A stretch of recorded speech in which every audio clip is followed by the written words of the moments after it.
স্বাগত জানাই আমার কথা শোনার জন্য। বাংলাদেশের যে চলমান রাজনীতি 5 আগস্টের পরে সেই রাজনীতির একটি নতুন মোমেন্টাম দেখা যাচ্ছে। নতুন মোমেন্টাম হলো যে যখনই সরকারের পক্ষ থেকে নির্বাচনের একটা ডেডলাইন ঘোষণা করা হলো, তখনই জামায়াতে ইসলাম এবং এনসিপির তরফ থেকে কেন জানি একটা হতাশার সুর বেজে উঠলো এবং তারা একটা হতাশা প্রকাশ করলেন।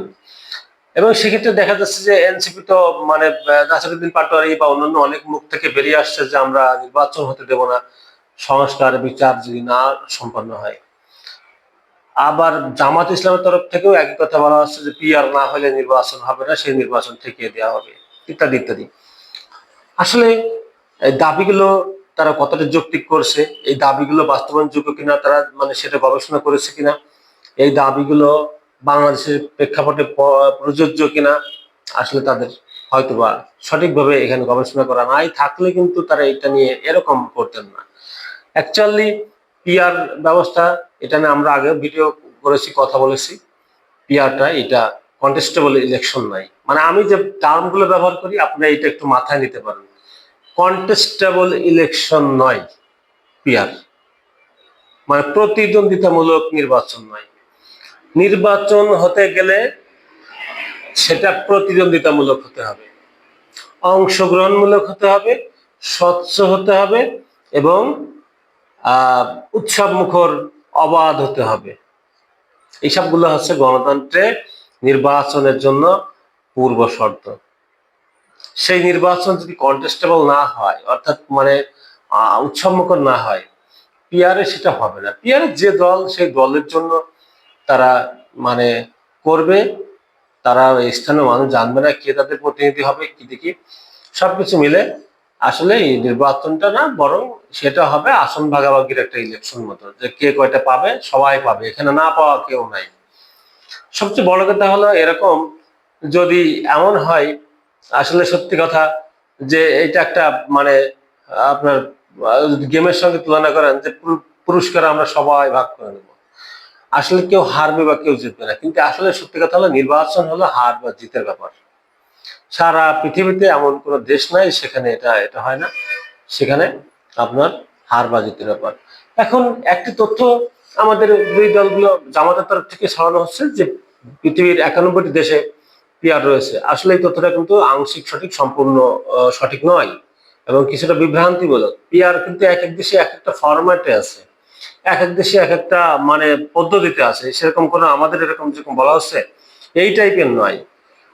এটা আসলে ডিটেলস আলোচনা করতে হবে, পিআর ভবিষ্যতে করব। কিন্তু পিআর ওরকম নয়। কোন দেশে প্রেসিডেন্ট ইলেকশন আছে, প্রেসিডেন্সিয়াল মানে সরকার, অর্থাৎ প্রেসিডেন্ট সেখানে গভর্নমেন্টটা চালায়, প্রশাসন চালায়, সমস্ত ক্ষমতা প্রেসিডেন্টের হাতে, প্রেসিডেন্ট মন্ত্রী পরিষদ নিয়ে সরকার চালায়।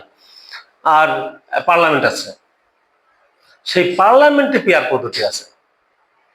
তাহলে কি দাঁড়ালো দর্শক, যে পার্লামেন্ট আসলে তো সরকার নয়, পার্লামেন্ট তো সরকার নয়। আপনার সরকার তো প্রেসিডেন্ট নির্বাচনের মাধ্যমে নির্বাচিত হচ্ছে। তাহলে আপনি আমাদের এখানে কি সেটা হচ্ছে? আমাদের এখানে তো সেটা হচ্ছে না। আমাদের এখানে তো পার্লামেন্ট ইলেকশন আলাদা, সেপারেট না সরকার থেকে। আমাদের পার্লামেন্টের মাধ্যমেই সরকার হচ্ছে। তাহলে সেই ক্ষেত্রে কি দাঁড়াচ্ছে রেজাল্ট? আপনি যদি প্রেসিডেন্ট ইলেকশন করেন, প্রেসিডেন্ট সিস্টেম করেন, তাহলে আপনার দেখা যাচ্ছে যে আপনি প্রেসিডেন্ট গভর্নমেন্ট ফর্ম করলো, এবার পার্লামেন্ট ইলেকশন হলো, সেই পার্লামেন্টে আপনি পিআর পদ্ধতি করেন, নো প্রবলেম, কোনো সমস্যা নাই। এখন ওইটা আপনি ওই 91টা দেশের মধ্যে মনে করেন ওইটাকে আপনি গণনা করতেছেন, বাস্তবে হলো সেই দেশের সরকার কিন্তু পিআর এর মাধ্যমে হয় না, সরকার জয় পরাজয়ের মধ্যে প্রেসিডেন্ট ইলেকশনের মধ্যে দিয়ে হয়। পিআরটা পার্লামেন্টের সংসদ সদস্যের জন্য, আইন মানে সভা গঠনের জন্য। আসলে এইসব জিনিসগুলো অনেক ডিটেলস বিষয় আছে। আমাদের কিছু দল এগুলো বিভ্রান্ত বলে প্রচার করতেছে এবং সাধারণ মানুষ এগুলো সম্পর্কে পরিষ্কার ওয়াকিবহাল না, সকলে সঠিকভাবে বোঝে না কোন দেশে কিভাবে পিআর আছে। দর্শক সেই ব্যাপারে চেষ্টা করব, যেহেতু কথা বলছি এই ব্যাপারে আমরা তথ্য কালেক্ট করবো এবং আপনাদেরকে জানাবো। তবে বাংলাদেশের জন্য পিআর পদ্ধতি এখানে কনফার্ম, এখানে কোনো উপযুক্ত পদ্ধতি নয়। এখানে স্বতন্ত্র দাঁড়ানোর কোনো সুযোগ নাই। মানুষ তো একজন স্বতন্ত্র প্রার্থী হতে পারে যার দল নাই, আপনার এখানে সে সিস্টেম থাকবে না। আপনি এখানে কত ধরনের জটিলতা সৃষ্টি হবে পিআর পদ্ধতি হলে। সেখানে আপনার অনেক উপজাতিরা বলতে পারে আমরা একটা ব্যানার দিব, হিন্দু সমাজ বলতে পারে আমরা একটা ব্যানার দিব, বিভিন্ন কমিউনিটি আছে সেসব কমিউনিটি গুলো বলতে পারে তারা তাদের নিজস্ব একটা ব্যানারে মার্কাতে ভোট করবে।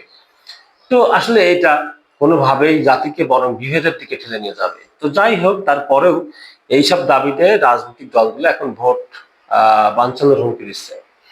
আসলে কি জানেন, নির্বাচন একটা আজব জিনিস। মানে আমার ছোট অল্প বয়সে আমি যে চিন্তা চেতনা গবেষণা আমার দেখা, এই নির্বাচন আজব জিনিস। নির্বাচনে খেলতে গেলে সে রেহাই পাবে না। মানে আমি এটুকু সিদ্ধান্ত উপনীত হয়েছি, অন্যান্য মনে করেন 2,000 কোটি টাকা, 4,000 কোটি টাকা, অন্য ব্যবসা বাণিজ্য, দখলবাজি বা চাঁদাবাজি বা এভরিথিং যাই বলেন না কেন, সেগুলো করে মানুষ রেহাই পাবে কেন? ওইগুলো করে আপনি হয়তো জেলখানায় যাবে, 2 বছর পরে জেলখানা থেকে বের হয়ে যাবে।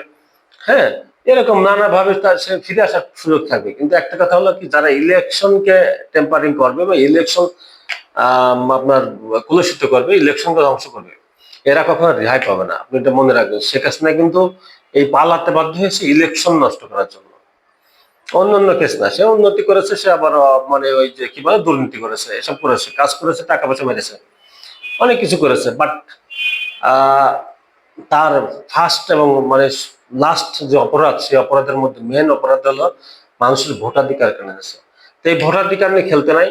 আমি বলবো যে শেখ হাসিনা ভোটাধিকার নিয়ে খেলে কিন্তু বিপদ পরিষ্কার আমরা দেখতে পাচ্ছি। তার পার্টিটাই শেষ হয়ে গেছে। আজকে কোনো পার্টি আপনারা ভোট নষ্ট করার জন্য উঠে পড়ে লেগেন না। আপনারা ভোটের জন্য প্রস্তুত হন, মানুষের কাছে যান, জনগণের কাছে গিয়ে আপনাদের ভোট ভিক্ষা করুন। এর থেকে ভালো উত্তম কোনো পথ নাই। আপনি যদি এর থেকে বরং ভোট ঠেকানো, ভোট বাদে অন্য কোনো পথে ক্ষমতার চিন্তায় এসবগুলো করতে থাকেন, আপনিও ওই একইভাবে ধ্বংস হয়ে যাবেন। কোনভাবে হবেন, কখন হবেন সেটা কেউ বলতে পারে না, কিন্তু ধ্বংস হয়ে যাবেন। মানুষের অধিকার, ভোটাধিকার নিয়ে কেউ খেলার চেষ্টা করা সঠিক নাই।